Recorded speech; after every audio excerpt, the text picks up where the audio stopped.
Dënimi dhe shkatrimi i Nemrudit. Pas këtij debati, Nemrudi nuk e pranoi kurrë të vërtetën dhe nuk e la pas arrogancën dhe sfidën ndaj Allah. Ai gjithsesi vendosi të shpall një dënim edhe më të rënd për Ibrahimin a.s. Ai urdhëroi që Ibrahimi a.s.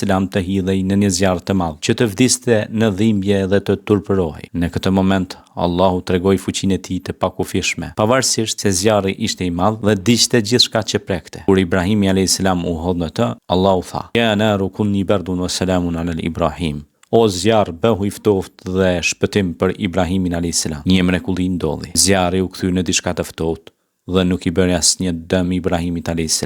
Ai mbeti i sigurt dhe i padëmtuar, ndërsa Nemrudi dhe ushtria e tij u tronditën nga kjo mrekulli. Zjarri që ishte menduar të ishte një dënim për Ibrahimin a.s. u shndrua në shpëtim. Fundi i Nemrudit dhe dënimi i tij. Pas mrekullisë së madhe, Nemrudi mbeti i turpëruar dhe shumë i zemëruar. Ai nuk mundi ta priste këtë humbje dhe këtë poshtërim përpara popullit të tij. Sipas transmetimeve nga dietarët musliman, Nemrudi për shkak të arrogancës dhe mëkatit të tij të madh nuk e pranoi kurrë mësimin dhe nuk u pendua. Për ta dënuar atë, Allahu dërgoi një ushtri të vogël mizash. Këto mjete të vogla megjithatë kishin fuqi të shkatronin çdo gjë që Nemrudi kishte ndërtuar dhe ruajtur. Një mizë e vogël hyri në hundën e Nemrudit dhe shkoi drejt e deri në tru, duke munduar të për një periudhë të gjatë, derisa vdiq nga tortura dhe poshtrimi. Ai vdiq duke mos arritur kurrë të kuptonte se sa i vogël ishte ai përballë fuqisë së Allahut. Mësimet islame që marrim nga historia e Nemrudit dhe Ibrahimit a.s. Në 1. Arroganca dhe mendjemallësia nuk çojnë në asgjë përveç humbjes dhe poshtrimit. Në 2. Fuqia e Allahut është e pakufishme dhe askush nuk mund ta sfidojë Allahun xhalleshanuhu dhe të mbetet pa pasojë. Në 3. Ibrahimi a.s. është një shembull i besimit të fortë dhe guximit